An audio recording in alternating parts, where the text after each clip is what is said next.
baby step one is $1,000 saved, William. It really doesn't matter what kind of account you put it in. It's not going to make any money.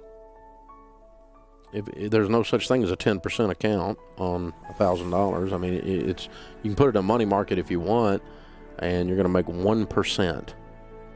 And so we're talking about $10 a year. So I don't care if you even put it in an account, is my point. I don't care if you keep it in the sock drawer. I just want you to have $1,000 set aside that you don't touch for anything. Now, if you want to put it in an account, it'd just be a little money market type account at your local bank where you can get to it if you have an emergency.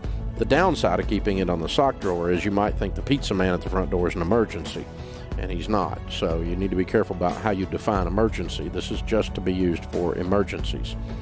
One lady took hers and put it into a frame. She bought a cheap frame down at Walmart and wrote across the bottom of the frame, in case of emergency, break glass. And then hung the $1,000 behind her coats in her closets. It's because, I mean, you're not going to make any money on it, William. I mean, it's there just to be used only for emergencies. Only for emergencies. That's all it's for. And, your little $1,000 account, hopefully. Now, when you grow the account up in baby step 3 to a full 3 to 6 months of expenses, then I'm going to keep it in a money market account. Even at that point, you're not making any money. Let's say you've got $15,000 in there at 1%. It's $150. I mean, it's no money at all. You're not making any money on this account. So the emergency fund is not about making money. It's insurance to keep you from cashing out or going into debt, cashing out stuff you shouldn't have to cash out. And so insurance doesn't make you money. Insurance costs you money to protect things that make you money. And that's the best way to look at your emergency fund. It's not an investment. It's insurance.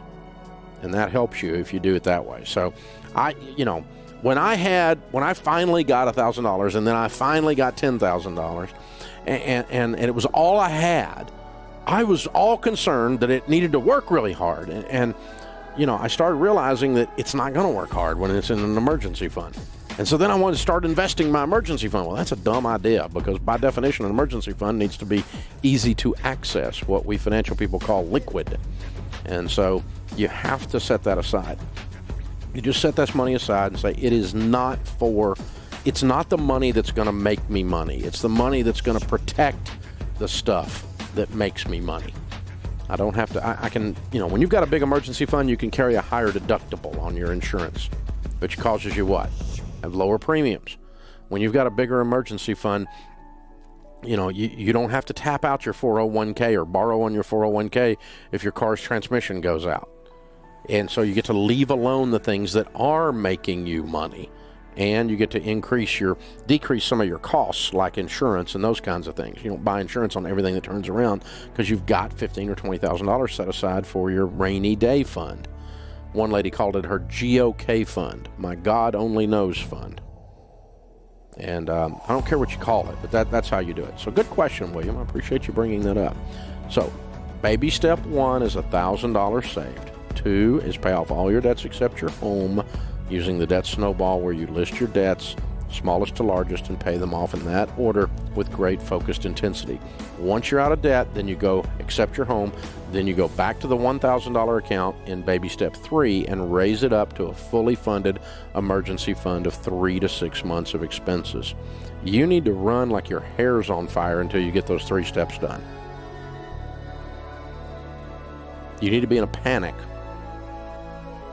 until you get those 3 steps done. Because if you have $15,000 or $10,000 or whatever 3 to 6 months of expenses in your life represents in cash in the bank, and you don't have any payments but a house payment, just think about your life right now. How would that feel?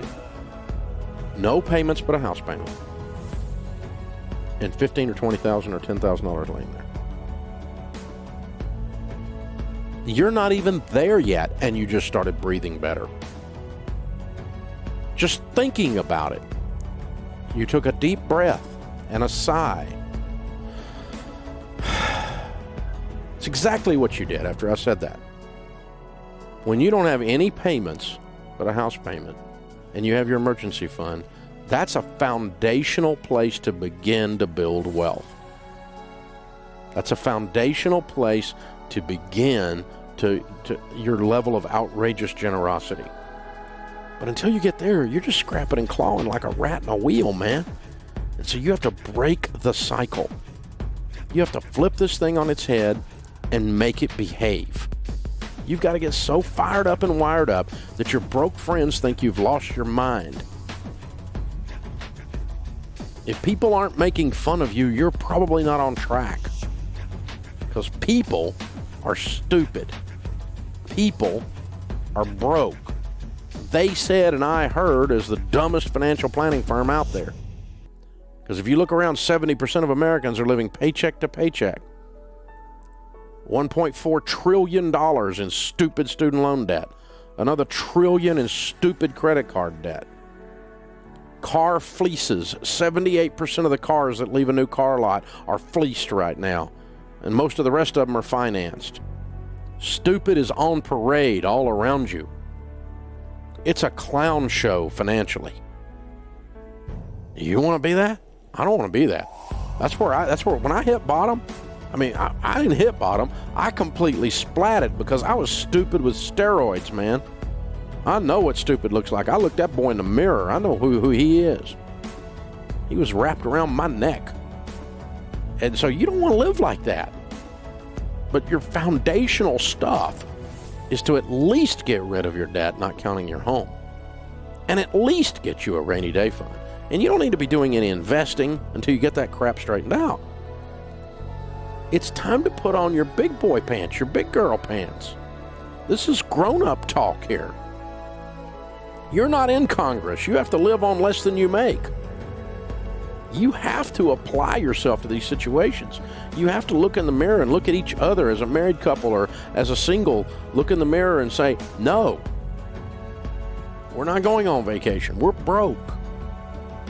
We have 2 car payments and a credit card debt and a student loan that's been around so long we think it's a pet. No, we're not going out to eat. We're not going to strut around acting like we're something we're not. Tom Stanley, who wrote the book Millionaire Next Door, his last book he wrote before he was killed in a car accident a couple of years ago, was Stop Acting Rich. It was the title of the book. It's a great title. Stop Acting Rich. That's what it comes down to. Quit acting like you're something you're not. You don't have any stinking money. Act like a broke person. Why? It's easy. You're a broke person. You make 60 or 90 or 160 a year and you got nothing. Nothing. No money. Payments coming out your ears, out of control, strutting around acting like you're something. In Texas, they call that big hat, no cattle. Stop it. It's time to lay these basic steps out and lay into them and say, that's it. I'm tired of being broke. I worked too stinking hard to be this broke. I put up with too much crap to be this broke.